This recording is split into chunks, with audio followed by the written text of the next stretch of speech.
gonna happen. You know, the wheels would really have to come off, you know, for me to find God at this age. Yeah. But I think I'm spiritual, maybe, I don't know. Nah, probably not.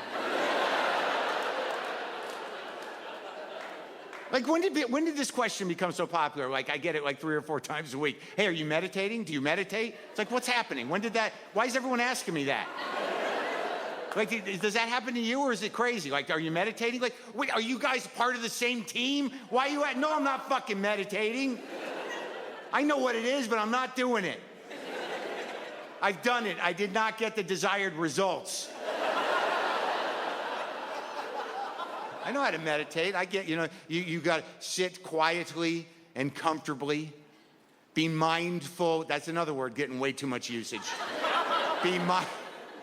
When did that become a word, everyone? That's everywhere. Be mindful. What is that? It's a meditation word. Be mindful. Be mindful of your breath. And this was me, you know, meditating the one time I did it.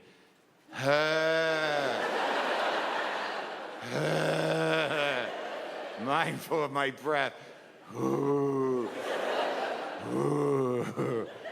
be mindful of your breath, and thoughts will come, but don't lock onto them. Don't attach yourself to the thoughts. Just let them go by. Let the thoughts come, but let them go by. All right, so I'm mindful of my breath. Let the thoughts go by. I don't know what the hell he's gonna do. Ooh.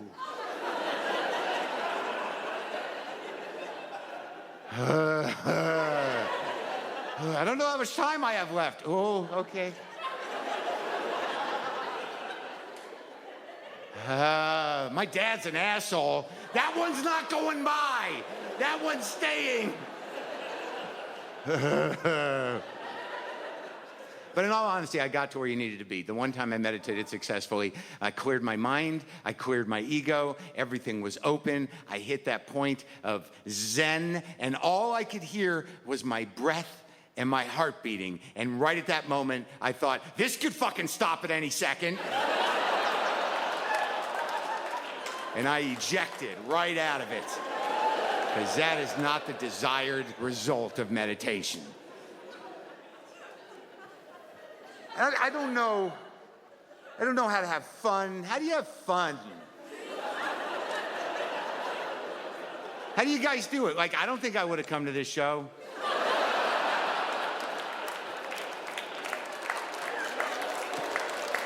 Like, if like Marc Maron's playing, I'm like, I like him, but like, I got to go down to I don't know. And I think it's genetic, really. You know, like, my dad's alive. Wrong tone? Is that the wrong tone?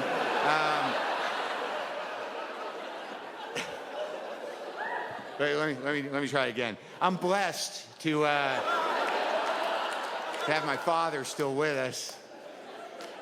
But sometimes, some days, it's like, when? But no, it's negative. But do you remember the day you realized your dad was a fucking idiot? Do you remember that day?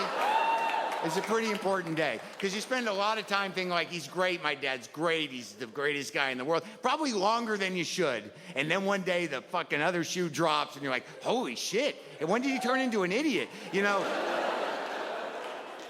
Like, my father used to be a doctor and he screwed that up somehow, but he was a bright man and he did his job and I was very impressed with him, and I don't know, something went wrong. Like, I don't know, like, I got a phone call from him once. He was all upset. And I'm like, what's the matter, Dad? And he goes, I just don't understand why I didn't win the lottery. Wait, what? Yeah, I play every day. I don't get why I'm not winning. I'm like, oh my God, when did you become a fucking idiot? Like, I said to him just to feel him out. I'm like, so what would you do, Dad, if you won the lottery? And he just immediately goes, well, I'd do everything I wanted to do. I would do everything I want to do. And I go, like what? And there's a beat and he goes, yeah, you're right.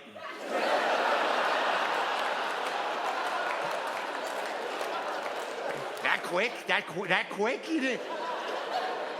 So like, it's genetic and I don't want, like, I'm already there. That's it. Like, nothing, can't do nothing. Like, I don't know what people do. What am I supposed to do, you know? I play guitar, that's nice. I'm just happy I never wanted to be a professional guitar player because, you know, now my hobby isn't haunted by failure. You know what I mean? Like, my guitar isn't some sort of broken dream vessel, you know? Is that too hard for this crowd? A little too hard? A little too close to home? I apologize. Might be a couple dudes out there in the audience that are like, ah, fuck, Maron, I just started playing drums again. Brought you a CD tonight, and you're like, it's from 2002, but we were good. Yeah, I don't know what to do. What do you do? Like, I don't, you know, like, I know there's things I'm supposed to like. You know, I'm a smart guy. I'm relatively sophisticated. I'm interested in things. Like, you know, people, like, when people go, like, do you want to go to the museum? Like, inside, I'm thinking, like, oh, no. But, like, but you don't say that. You're like, oh, what's going on down there? What's going on? And, like, I don't want to close my mind. I've looked at a lot of art. I like art, and but I think I've seen enough. I think I'm all done. Is that wrong? I mean, I don't want to be, you know, I don't want to discourage anyone from doing it. I'm done, I think. And also, there's a problem I have at museums.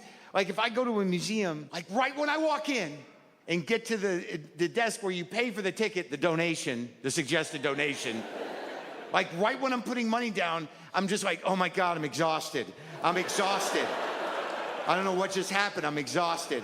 Is there a mid-century bench that's not part of an exhibit that I could maybe just take a little snooze on, a little nappy? Like, I could see half a painting in that room over there, and I don't know what it wants. I don't know what it needs from me, and I'm tired. I'm just tired. I get the same feeling when I go to Home Depot. You ever go to Home Depot to buy a little thing? Like, I need an extension cord. I'll just go to Home Depot. Don't do it. You just walk in, you're like, oh my God, I'm tired. I'm so tired. Is there any constructed piece of mattress furniture that I could just lay down on a second? And I think it both comes from the same place. It's a deep, like, knowledge that there's just a lot of things I don't understand, and I'm probably not going to. But what do people do? I don't know what you do. What do you do? You binge watch things? I don't know. I don't know where you get the time. I don't know what's going on. I can't handle the media landscape. Too many options, too much shit. I mean, like, my analogy for the media landscape is like, you ever driven past a landfill, just like a giant mountain of garbage that doesn't even look like garbage anymore? There's like that weird dirt in it. You know, that's sort of like, but you could see little pieces of garbage, and it's got those horrible birds flying over it. And you're driving by it, and you only have two thoughts in no particular order. One is like, oh my God, look at that. That's disgusting. But the other thought is always like, I bet you there's some good stuff in there. Like, I bet you there's a box of money in there that someone just forgot. Or like maybe some old stamps, collectible stamps. Or maybe a ring that's still on a finger.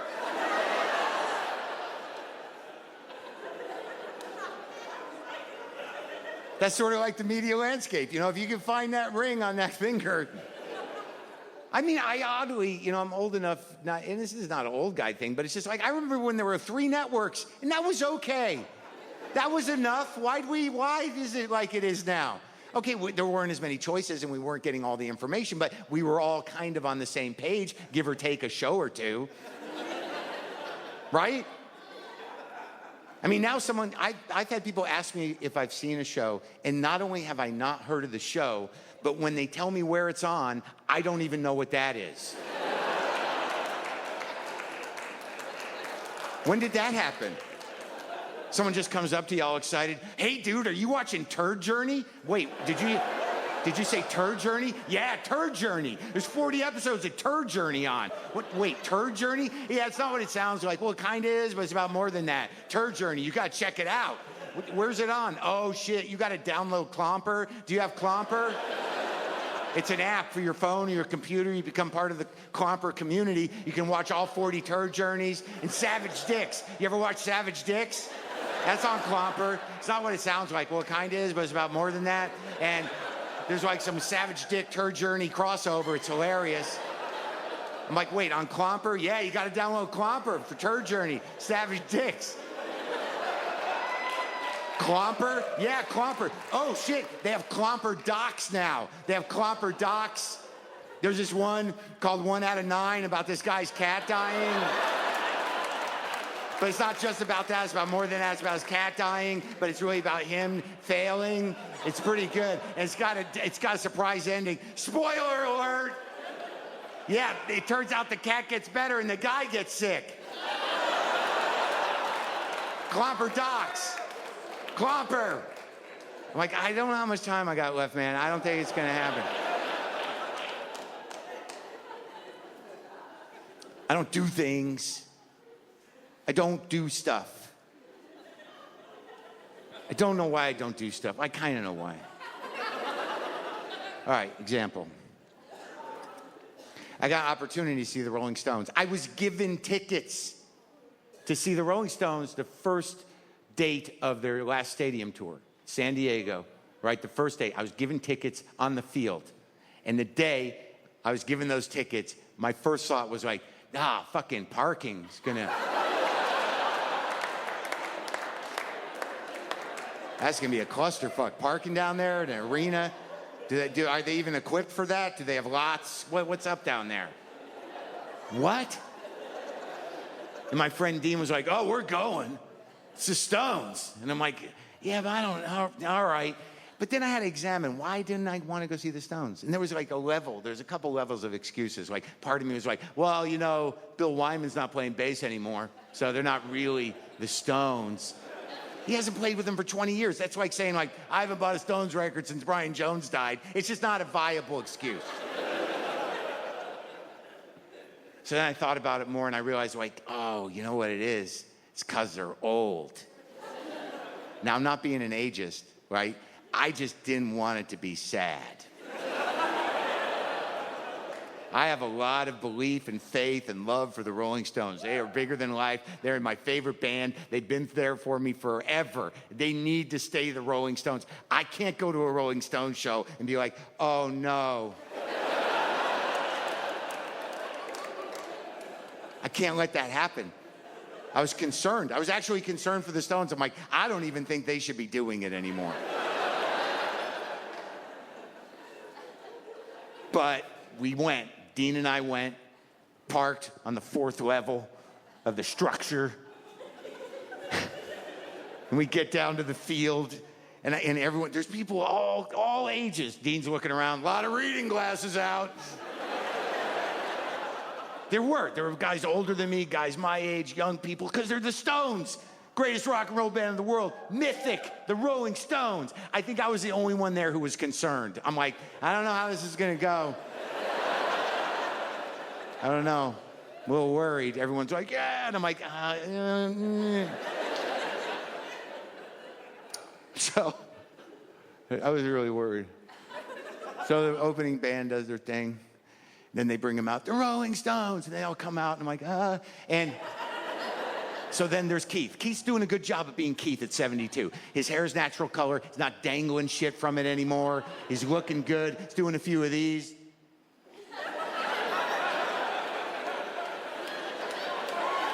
Couple of these. But not pushing it. Doing a good job.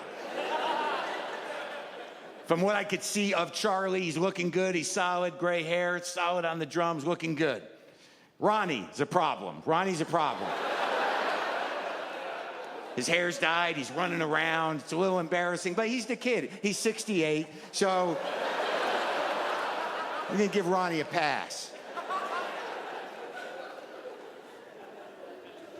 Now, if you're a real Stones fan, I believe that some part of you just tolerates Mick Jagger. All right, you know he's important. He's the Rolling Stones, but you know it's Mick Jagger. So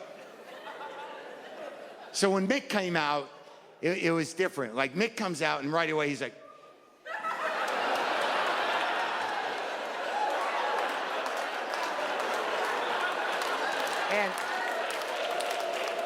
And like, part of me was like, oh my. Yeah,